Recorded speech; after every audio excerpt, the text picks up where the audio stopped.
Hey, what's up, guys? So I've been wanting to make a bunch of videos this week, and I guess I'm gonna pile them all into one video right now. And yeah, it's gonna be pretty long. So consider this a video magazine, basically. Lots of news to talk about, lots of tech news to just pretty much drop. And I'm gonna wing it. So I didn't really organize it and put it in a specific order that I'm just gonna talk. It's just gonna flow. So, anyways, welcome. And yeah, so there's just been some crazy things going on. I mean, you have a lot of people talking about the iPhone 8 and the battery swelling, and that's a pretty big issue, considering that the Note 7 fiasco and whatnot. That could be a very dangerous situation. So, kind of crazy that people are talking about it. But we also got to see the Made by Google event and several things that dropped, which was actually pretty cool. So, that's something that's just like, wow. It wowed me, okay? I mean, it's not like a super thing that was like the most innovative showcase of technology ever, but it was a wow. It was a thumbs up. So I give it up to Google on that. I also going to talk a little bit about the Moto E4 and the Moto E4 Plus. Just kind of talk a little bit about them too, and also the fact that the LG X Power 2 is finally gracing us with its presence, which kind of does make sense. So let's roll off with that one. LG X Power 2. This is a device that everyone's been waiting for quite some time. Those people that actually, wow, squeaky chair. Those people that actually enjoyed the original LG X Power and loved it for what it was. I've gotten comments over the past year over and over and over again. When's the LG X Power 2 coming to Boost Mobile? When's it coming to Boost Mobile? And it's finally here, which, I should have guesstimated on that it was going to be an October release, because if my memory serves me correctly, the original LG X Power released in October. So I guess the X Power for Boost Mobile is going to be like an October release. But then again, also too, the X Power for Boost Mobile is technically the LG Vault 3. So can you guys consider this one to be the LG Vault 4? I don't have plans to get this device, sadly enough. But that's just because the Moto E4 Plus is suffice as far as a device that gives me ample amount of battery charge, or power on a single battery charge. And I don't see myself really switching to a different device. I guess I'm getting pretty old school with it and not having the need to just buy every phone that comes out like I used to. So just the ones that, I really actually want to own. I can always talk about a device that comes out and just give you my thoughts and opinions about it. But anyways, yeah. So pricing on it, $129.99. Basically, if you don't know the specs of the X Power 2, you can definitely look it up online.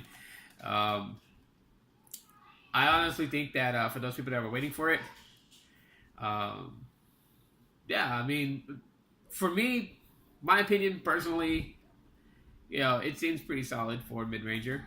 I gotta give it up. If you're a fan of the original X Power, then you will definitely appreciate the X Power 2, or I believe it's being called the X Charge. I don't know what it's exactly defined as, but so one weird thing about it was that it was actually, if I'm not mistaken, To The Loop basically did a quick little video talking about it and said that they had two left at Best Buy, and it seems that Best Buy is getting some of these phones and launching them right before they launch on the Boost Mobile website. So that's kind of crazy that they did that. I mean, before the Moto E4 Plus launched on Boost Mobile, it was like on Best Buy's website and actually told me it was available at a Best Buy here in my city that I could have gone and picked up like a few days before it launched. So that's just kind of weird that Best Buy is actually putting them out like that. I don't know if there's some sort of deal that Best Buy has with Sprint, because Sprint is the parent company to Boost Mobile.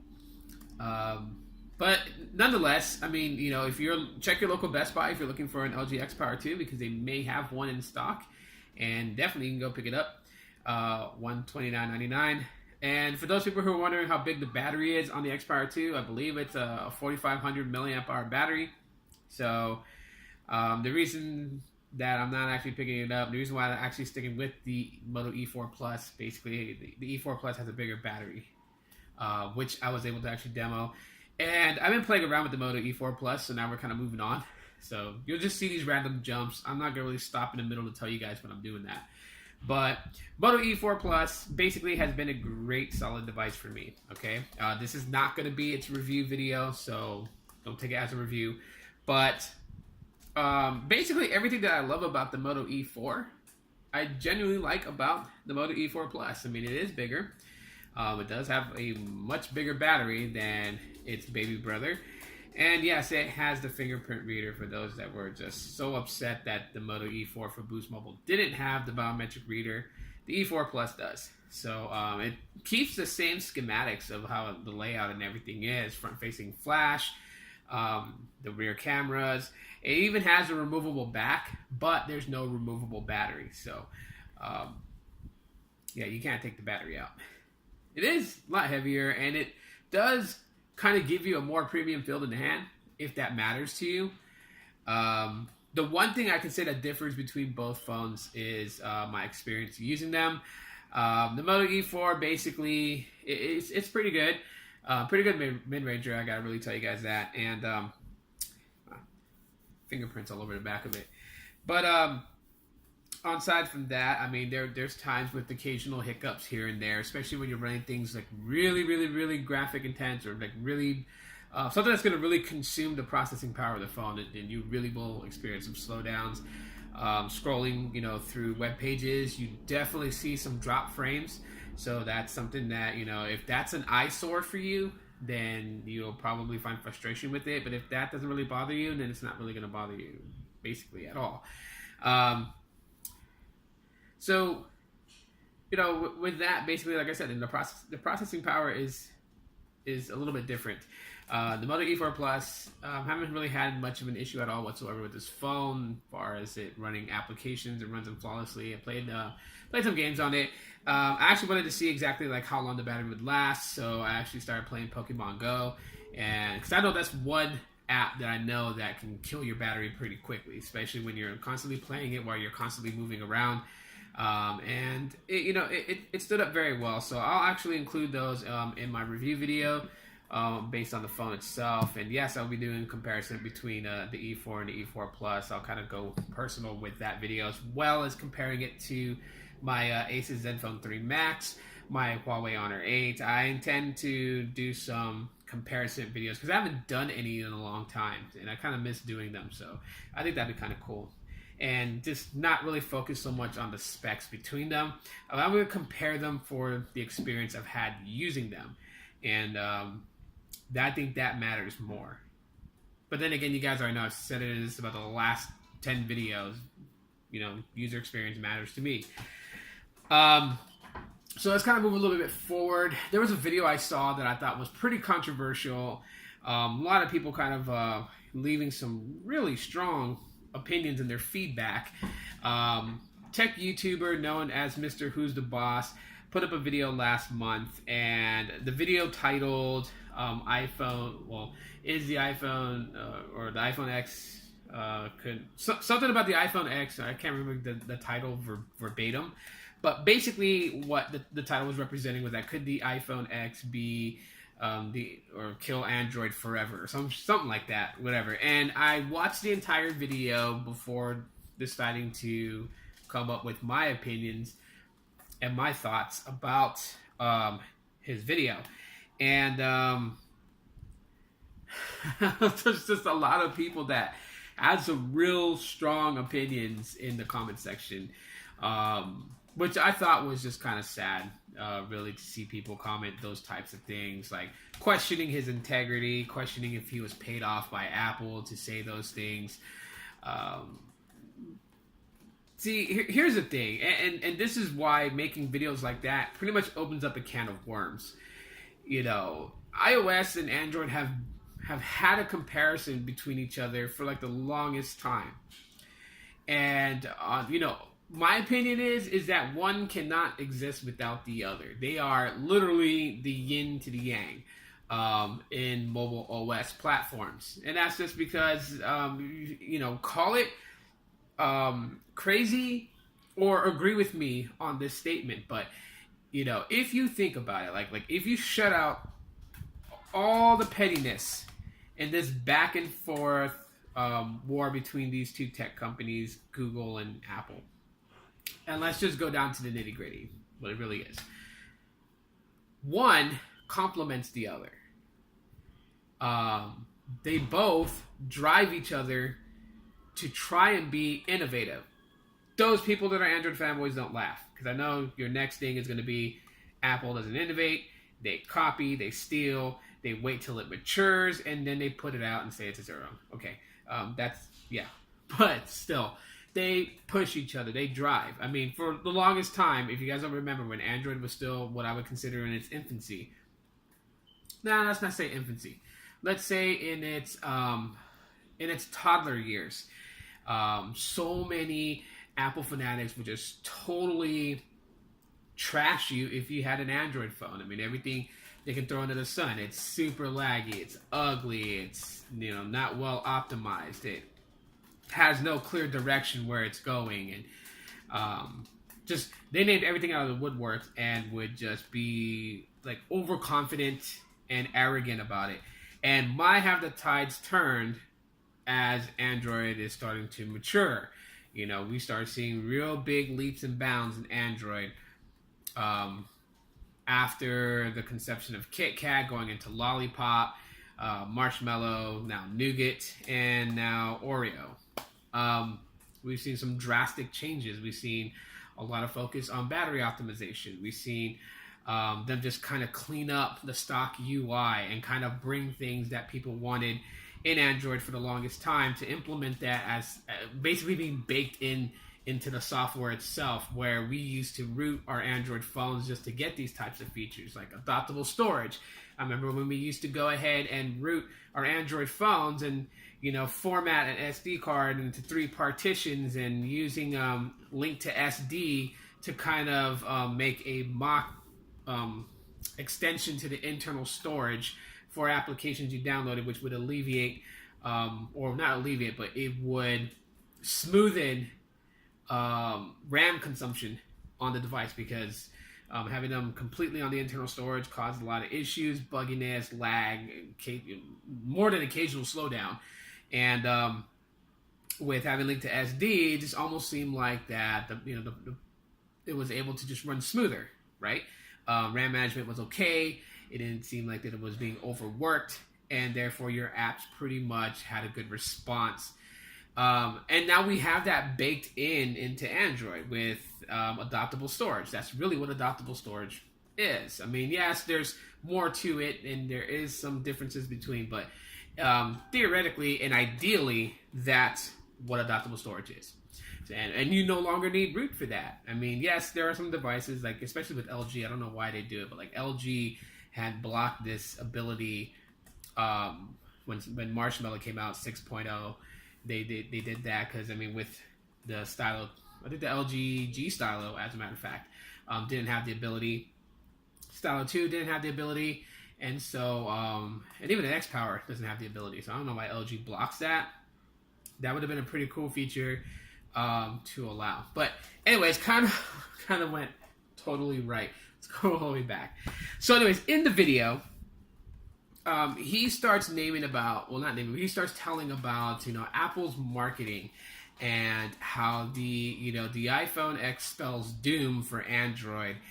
And while I don't agree with how stern and very direct people have been in the comments towards him, one, I don't think Apple paid him to say all those things. I honestly feel like that he just does his thing and put what he thought out there. And whether you agree with him or not, I mean, that's the whole point about this, is that you do have an opinion, so you can choose to agree with what he said, try to understand what he said, but stick to your beliefs, or just strongly stick to your beliefs and call his thought process as blasphemous or whatever. But I can see why someone would put a video like that together and name those things that he named. And then at the same, and for argument's sake, some of the responses that people have placed on his video comment section are well thought out and well enlightened feedback. Those that actually went into detail, that actually wrote out a nice long comment on his video and decided to bring up certain things, aspects of this whole thing. And, for me, I'm just going to voice my opinion. Anytime anyone makes a video about, either a particular version of iOS and iPhone going to be, the reason that Android dies, that is ridiculous. It's vice versa.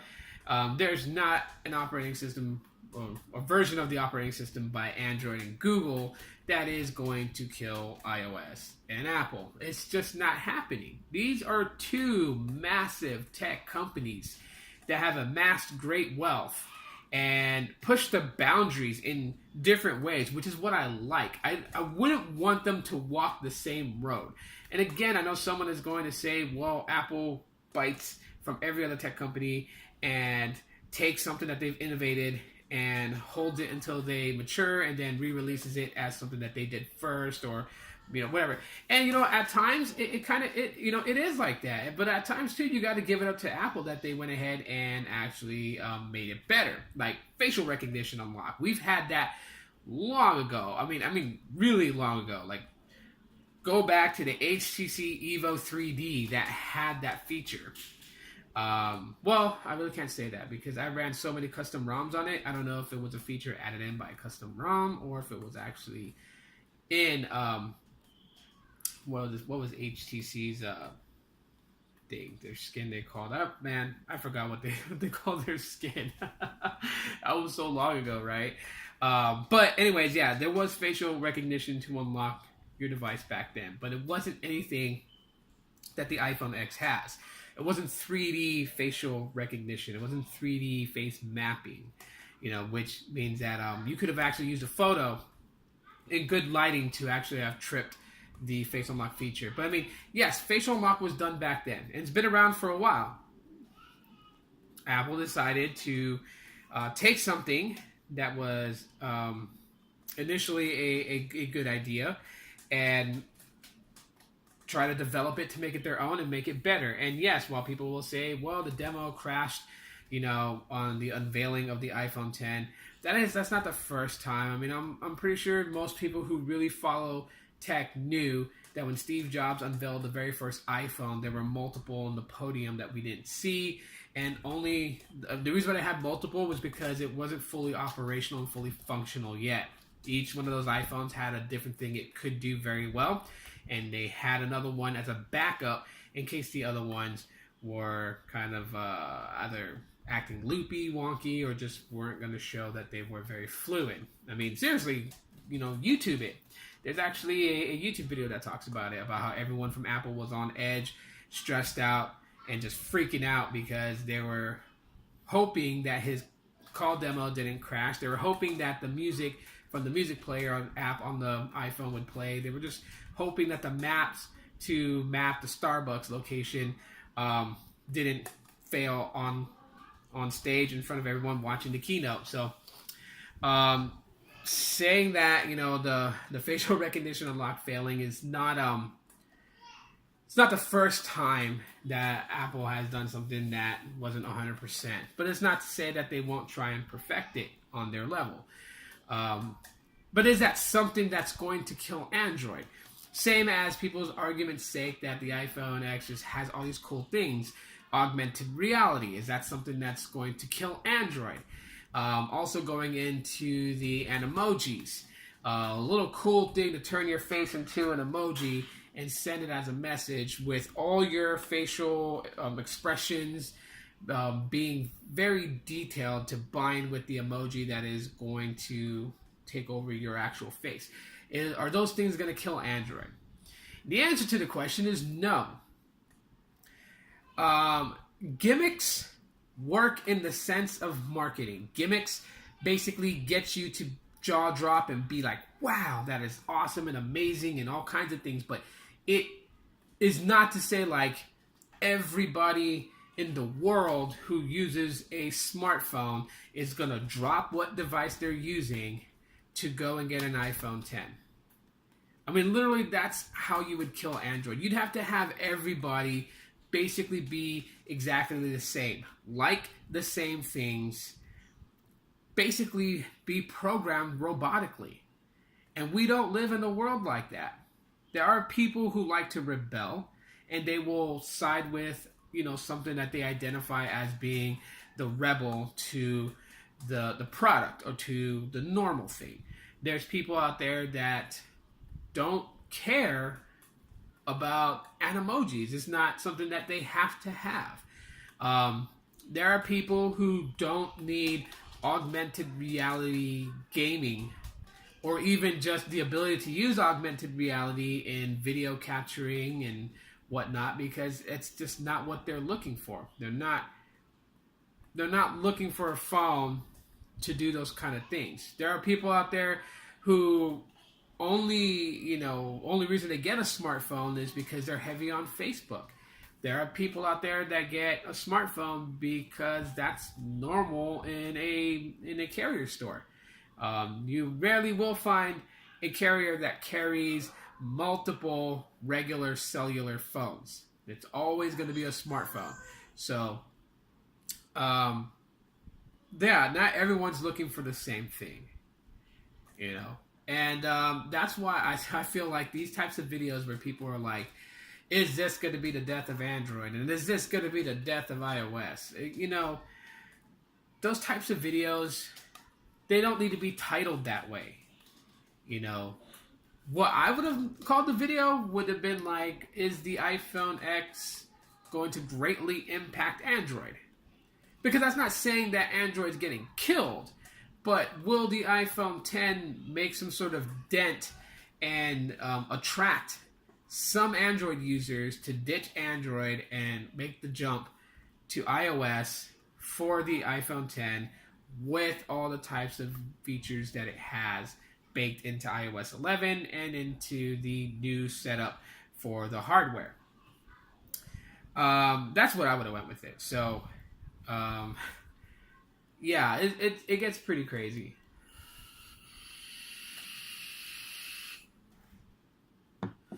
So, with that being said, if you guys want to check out the video, go ahead.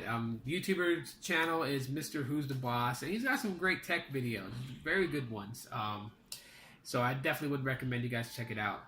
But anyways, kind of moving forward, so we had some releases from Google at the Made by Google event. One of them, obviously, the Pixel 2, the Pixel 2 XL, and minor increments, very minor increment changes. But for good though, for the benefit though, because I remember when the original Pixel came out, one of the biggest things that everyone got mad at was the fact that it was not water resistant and dust resistant. And now the Pixel devices are. The Pixel devices, which basically is Google's flagship, which took the place of Nexus, basically, they're kind of following the same footprint as Apple. And this is the reason why I say, I don't care who innovated what and who took what. I used to care about those things. Now I really don't care anymore. There's no point to it because they take from each other. They absolutely do. Anyone out there that's an Apple fanboy that thinks that Apple makes their hardware in-house completely, you're living in a fantasy, because the iPhone 10's display panel is made by Samsung, okay? So they take from each other. They trade. It's business. And so with that, you can see Google's kind of following the same footsteps that Apple has already done.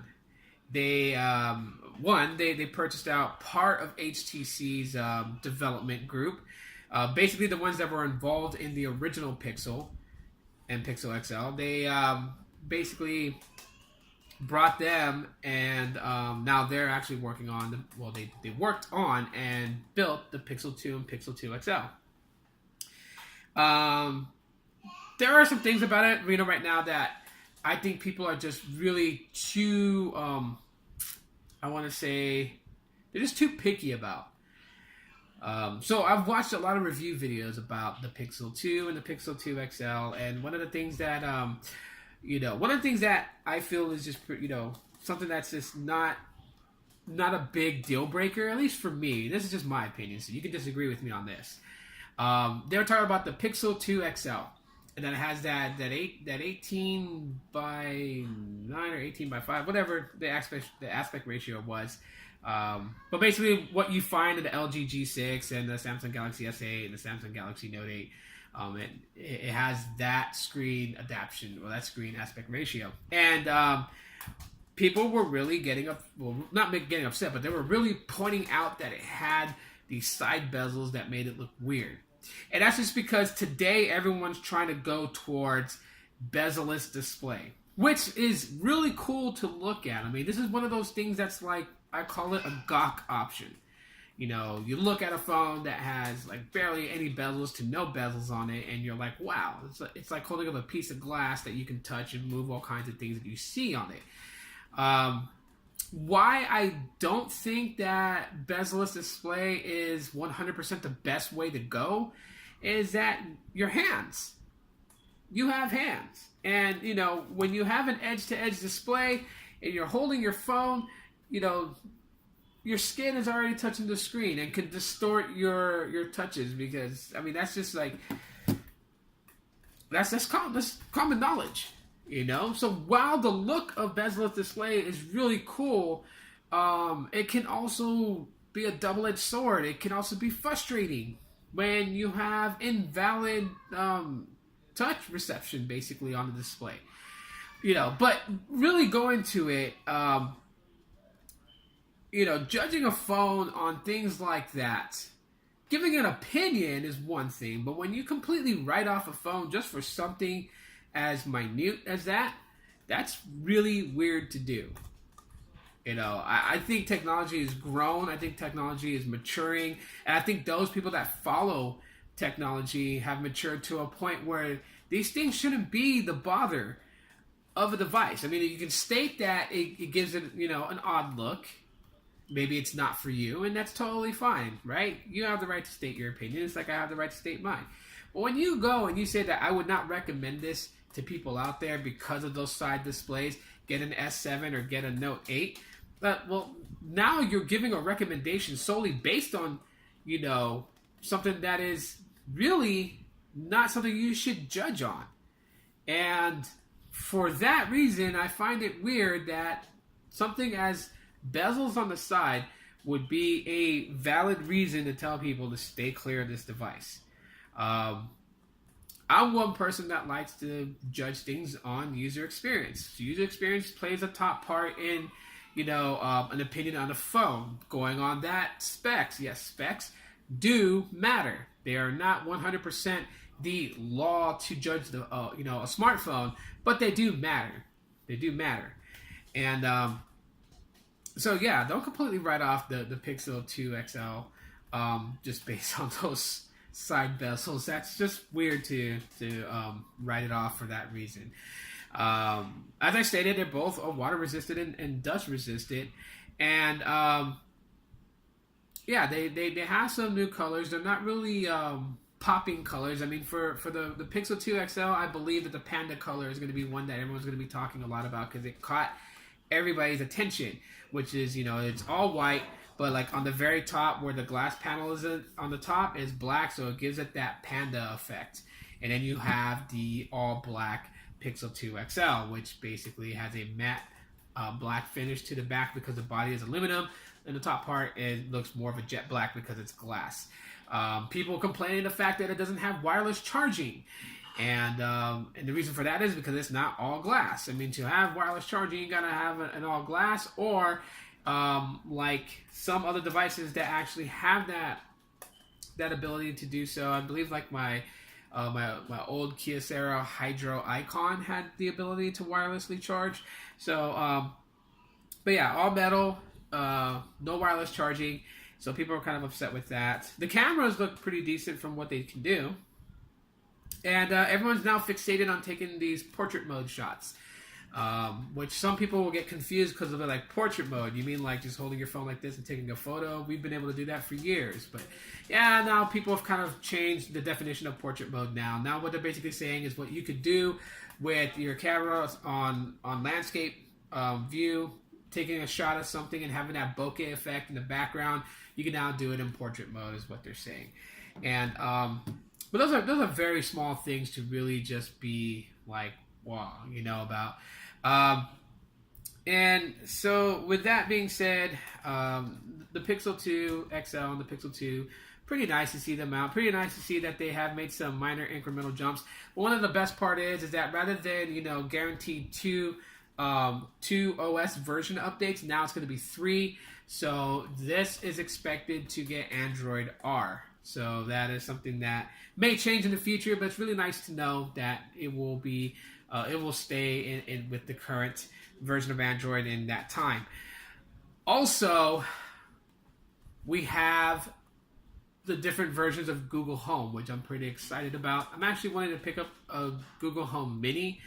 Saw demos for it, and I thought it was pretty cool. I mean, I have Google Home. I have the original one, and I use it all the time. It's very helpful. It does a lot of cool things. So not only just talking to it to get information about my day and things like that, playing music, also playing games. You can play games with Google Home. I don't think a lot of people showcase that, but they have some pretty fun games you can play, especially when you have a group of people over at your home. You can have some fun games like trivia games and things like that, and Google Home will be the host. It's really nice.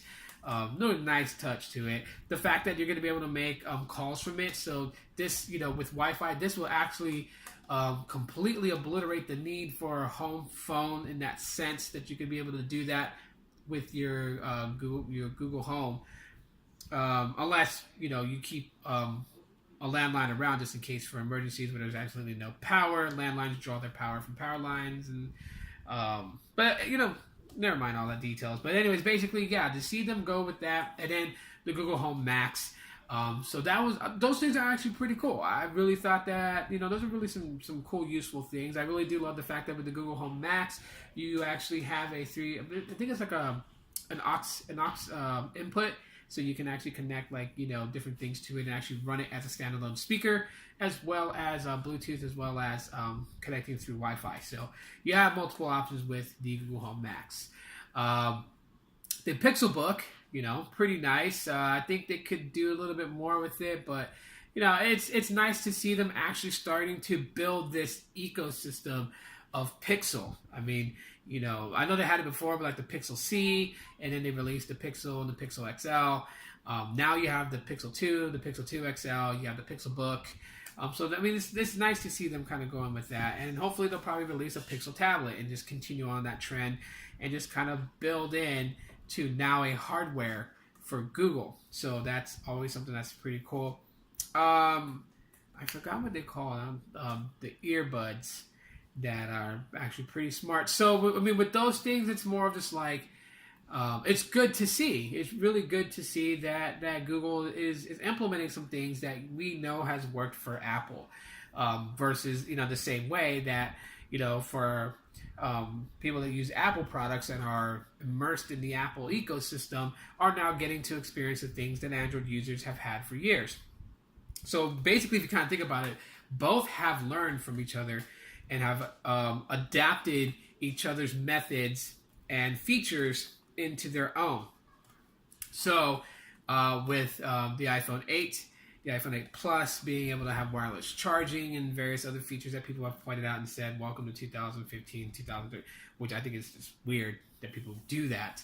But it's good because now iOS users can enjoy those features. And then on Google's side, we don't have to worry about the whole complaint of like, well, it's so fragmented and there's so much of this and that, because it seems that Google is starting its own foundation to build where it's going to have its dedicated hardware and its ecosystem for that, and around it still cater to companies like Samsung, HTC, Motorola, and LG, and going on to this, to the outer ring of it, which would be like Huawei, ZTE, and all that. So it's really good to see these types of changes happening. So real big applause to Google and Apple. And what else did I want to talk about? We're like what? We're like half hour in. This is a very long video.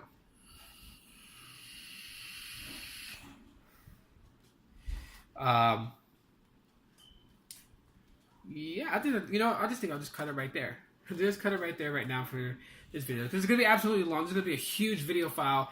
I'm not even gonna really edit it. I'm just gonna throw it up on YouTube for you guys. So hopefully you guys have enough time to watch the entire video, and I will put in the description what we were talking about. But by now, if you made it this far in the video, you should know what we've talked about already. So that's pretty much it. More videos to come this weekend. I'm going to try to get some videos out for you guys. I am still working on a camera pixel picture sample from the Moto E4 Plus, because I know that the rear cameras are different. And there's an 8 megapixel shooter on the back of the Moto E4 and a 13 megapixel shooter on the back of the E4 Plus. But we'll get those done. And yeah, if you guys really enjoy today's video magazine episode, you guys let me know by dropping me a like. That lets me know you guys enjoy the content that I'm putting out here. Hopefully this half-hour video makes up for 5 days of not making a video, and just rolled it all into one for the millions. And so that's pretty much it for right now, guys. Thanks so much for sticking with me, being with me, and watching my videos and whatnot. And if you're new to my channel and you watch this all the way through, go ahead and not only hit that subscribe button, but also that bell option so you guys know when I upload a video. And that's it for now. As always, I'm Tito, and I'm out. Bye.